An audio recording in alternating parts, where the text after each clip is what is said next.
I was still holding Grandma Rose's hand when Jake stepped in close behind me and quietly said, "Grab your bag. We're leaving. Act like everything's fine." At first, I thought he was joking. His tone was calm, too calm. But when I looked at his face, I saw something I had never seen in our 7 years of marriage. Fear. Real fear. Not the kind you fake after a loud noise or a scary movie, but something deeper, sharp, aware, and calculated. The kind that makes your body go cold before your mind can catch up. I blinked, confused. "What?" I mouthed. He didn't answer. He just gave a slight shake of his head and forced a small smile before stepping back, his hand brushing mine so lightly no one else would notice. It was our signal, the one we used to politely exit conversations in public. I didn't understand why he was using it now. Around us, people were laughing, eating cake, and clapping as Sierra delivered an over-the-top speech about how none of this would be possible without Dad's planning. Balloons floated above us, music played from a speaker near the patio, and Grandma, wrapped in her favorite blue shawl, sat smiling like a queen watching over her court. I should have felt happy. I wanted to feel happy. But Jake's words echoed in my mind, "Act like nothing's wrong." Slowly, I stood and gave Grandma a gentle squeeze on the shoulder. "Bathroom?" I whispered with a smile. She nodded, still clapping along with Sierra's speech. Jake and I moved casually through the crowd. I forced myself to nod, smile, even laugh when someone joked, "Sneaking off for wine?" Jake played along, you know us. We stepped inside through the sliding door. The moment it shut, Jake grabbed my wrist, not harshly, but firmly enough to show we weren't stopping. "Jake, what's going on?" I asked, trying to stay calm. "You're scaring me." "Just trust me," he said. "I'll explain in the car." We went to the front hallway, grabbed our things, and stepped outside. The sun was still shining. Kids were running across the lawn, laughter drifting from the backyard. Everything looked normal, but it didn't feel normal anymore. Jake unlocked the car, opened my door, and waited until I got in before walking around to the driver's side. He started the engine and immediately locked all the doors. The sharp click echoed in my ears. He didn't move at first. He just stared into the rearview mirror. Then he turned to me and said something I'll never forget. "Something is very, very wrong." My mouth went dry. "What are you talking about?" "It's just a birthday party." Jake pulled out his phone but didn't show me the screen. "I'll explain soon, but I need you to trust me. Don't panic. Just stay calm." That's when I looked back at the house and saw Sierra standing alone near the back door, watching us. Her smile was gone. She wasn't waving, just staring, like she knew we weren't supposed to leave. And in that moment, I realized Jake wasn't overreacting. Something was seriously wrong. If you're as confused as I was, don't worry. Everything is about to unfold. Stay with me, and make sure to like, subscribe, and hit the bell so you don't miss what happens next. It all started with a phone call I almost ignored. I was folding laundry on a quiet Sunday afternoon when my phone buzzed across the counter. Seeing my dad's name made me hesitate. We hadn't talked much in recent years, not because of a big argument, but because every conversation left me feeling like I didn't belong in his version of the family. Still, curiosity won. I answered. "Hi, Dad." "Maya," he said, sounding unusually cheerful. "How are you, sweetheart?" That alone put me on edge. My father rarely called unless he needed something. "I'm okay. What's going on?" He laughed lightly. "I wanted to talk to you about something important. Your grandmother's birthday is coming up. Her 85th. Can you believe it?" Of course I could. Grandma Rose was sharper than most people half her age. I stayed quiet, waiting for the catch. "We're planning a surprise party," he continued. "A big one. Decorations, cake, everything. Your sister's helping organize it, and we thought it would mean a lot if you came too." That made me pause. Sierra and I hadn't been close since we were teenagers. She always treated life like a competition, and I was the opponent she wanted to beat. Still, I couldn't ignore Grandma's birthday. She had done more for me than both my parents combined. "Of course," I said. "I'd love to be there." "Wonderful," Dad replied. "It'll mean the world to her." He gave me the details, the date, location, and the fact that it would be held at our old family home, a place I hadn't visited in nearly 10 years. That part made me hesitate, but I pushed the feeling aside. Later that evening, I told Jake. He looked thoughtful. "Your dad invited you?" "Yes," I said. "I know it's strange, but I can't miss Grandma's 85th. She practically raised me." He nodded slowly but didn't seem fully convinced. And Sierra's involved too? Yeah, why?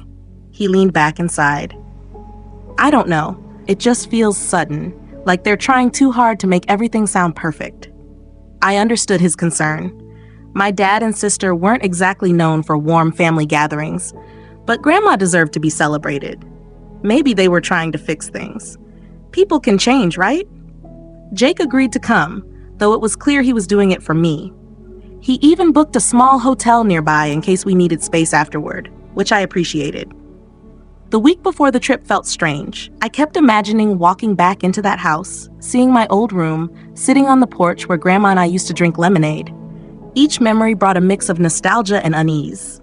On the day we left, Jake double-checked everything: tires, GPS, chargers. He's always careful, but this time he seemed especially focused. I assumed he was just being protective. The drive took 6 hours.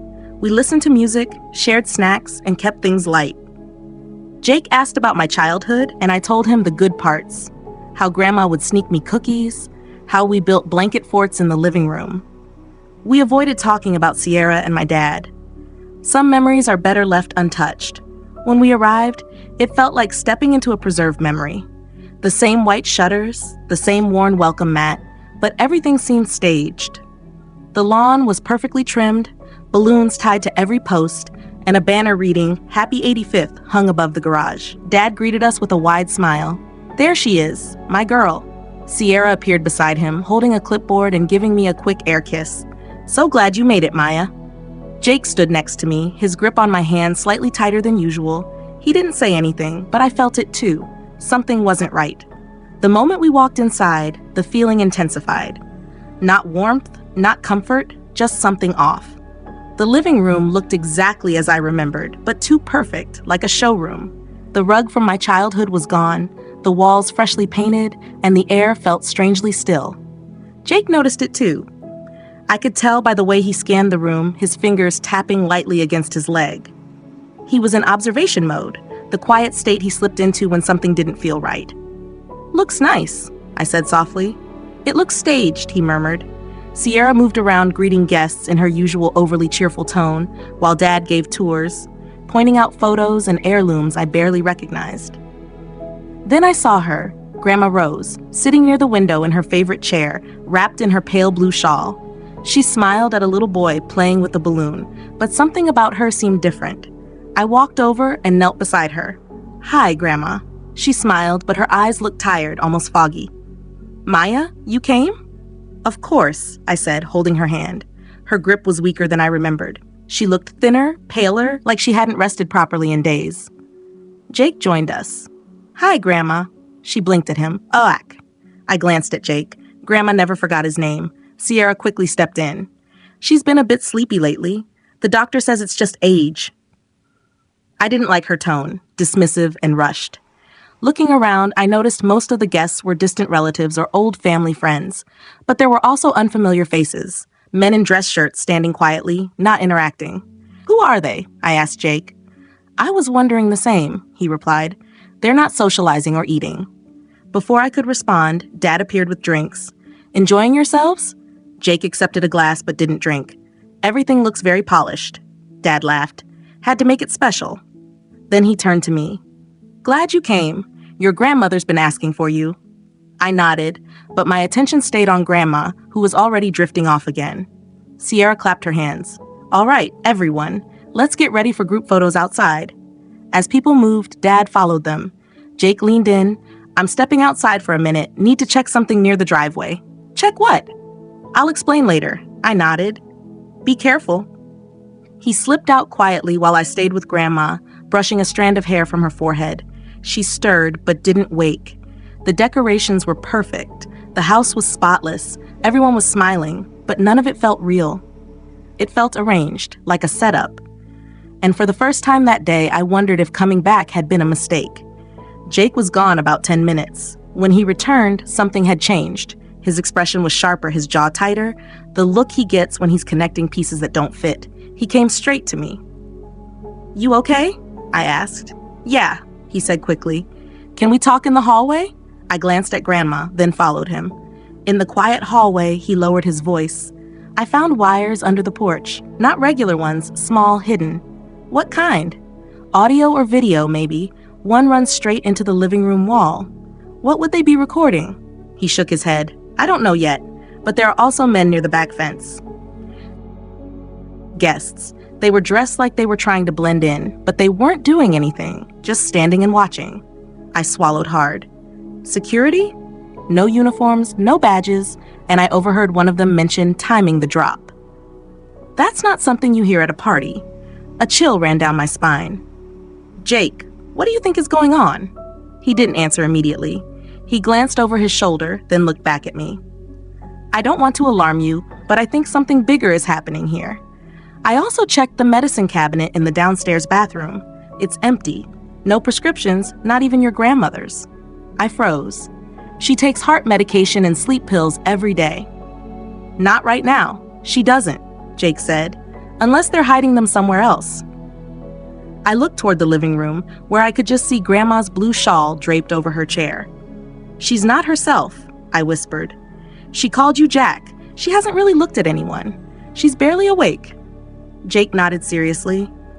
It's like they're keeping her sedated long enough to carry something out.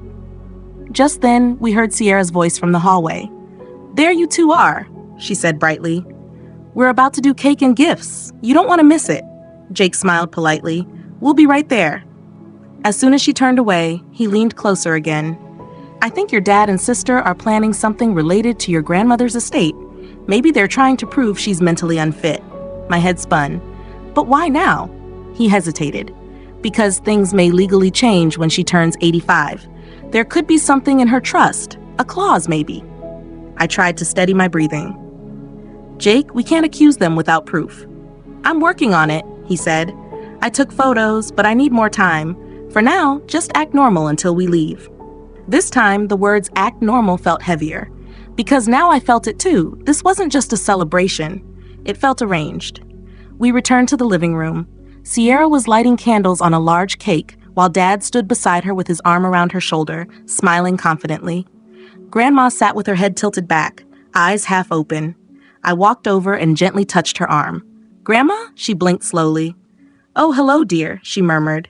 She's tired, Sierra said quickly, stepping in. We'll let her rest after the cake. Jake leaned close and whispered, We're leaving after this. I nodded.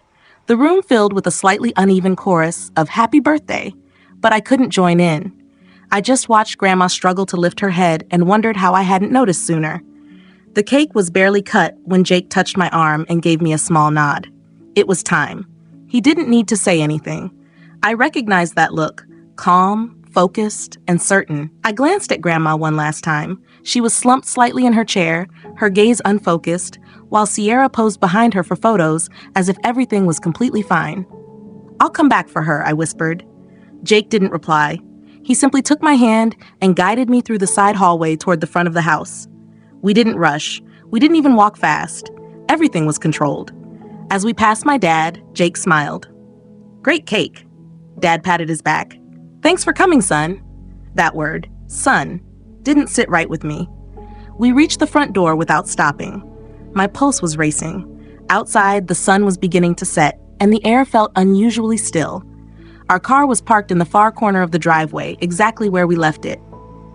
Once the house was behind us, Jake picked up the pace. We reached the car and he unlocked it quickly. Get in, he said quietly. I slid into the passenger seat and shut the door. Jake got in right after me, locked all the doors, started the engine, and backed out slowly, like we were just leaving casually. As we turned onto the main road, I finally let out a breath. Then Jake said something that made my stomach drop. They had sedatives in the kitchen drawer. I turned to him. What? I found a small pill bottle behind the silverware, he said. No label, crushed residue on the cap, and it wasn't your grandmother's. A different dosage, stronger. My heart began to race. You think they've been drugging her? I think they've been keeping her just alert enough to appear present if anyone asked questions, Jake said, but too disoriented to speak clearly. I covered my mouth. Oh my God. Jake kept driving, his eyes shifting between the road and the mirror. There's more. One of those guests? He's not really a guest. I checked his plate, completely untouched, but he had a folder under his jacket. I saw documents inside, signatures, medical forms. They looked forged. My thoughts spun. You think they're trying to make Grandma look mentally incompetent? Jake nodded. That's the likely scenario. If she's declared unfit, they can take control of her estate, her house, her accounts, everything. And we were just sitting there eating cake, I said quietly. Not anymore, Jake replied. We're out. He made a quick turn off the main road. Why are we turning? I asked.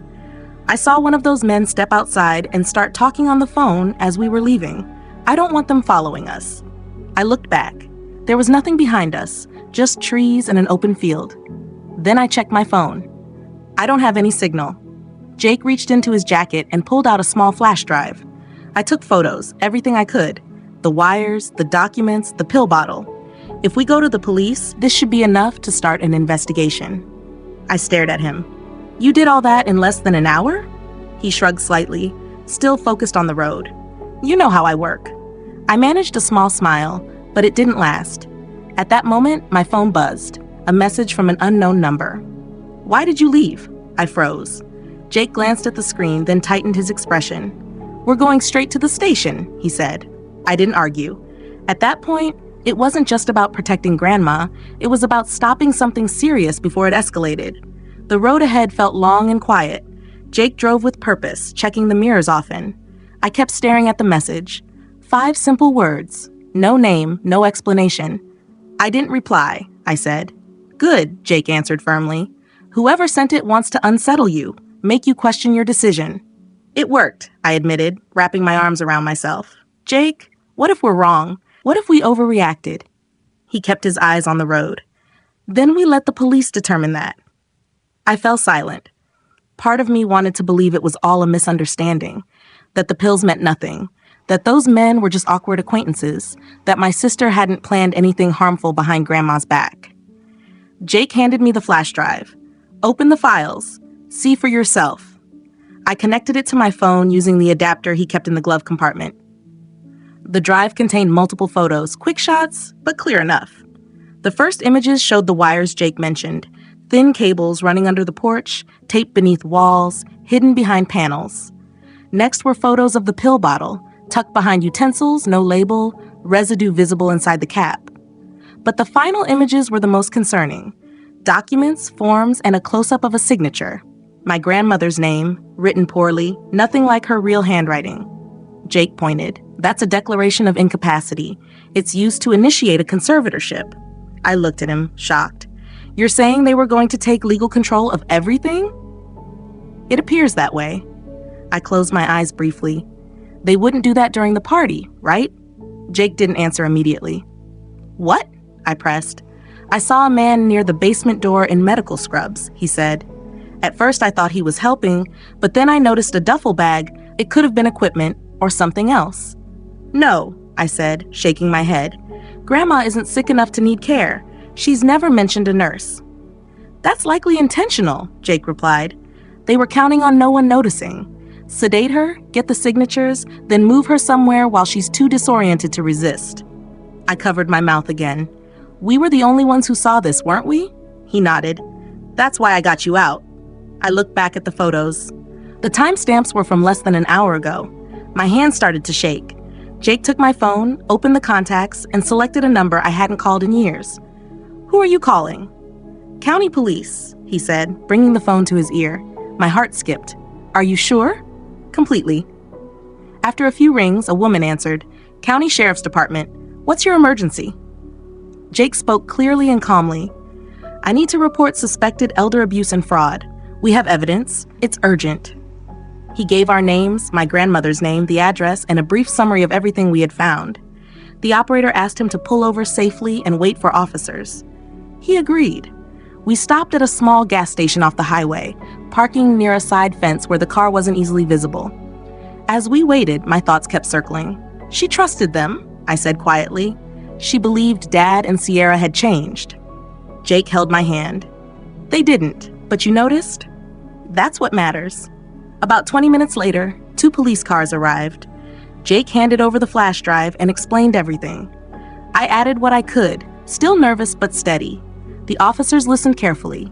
They took notes, made calls, and didn't dismiss us. Then one of them said, "We're heading to the property now. You can come with us if you're willing."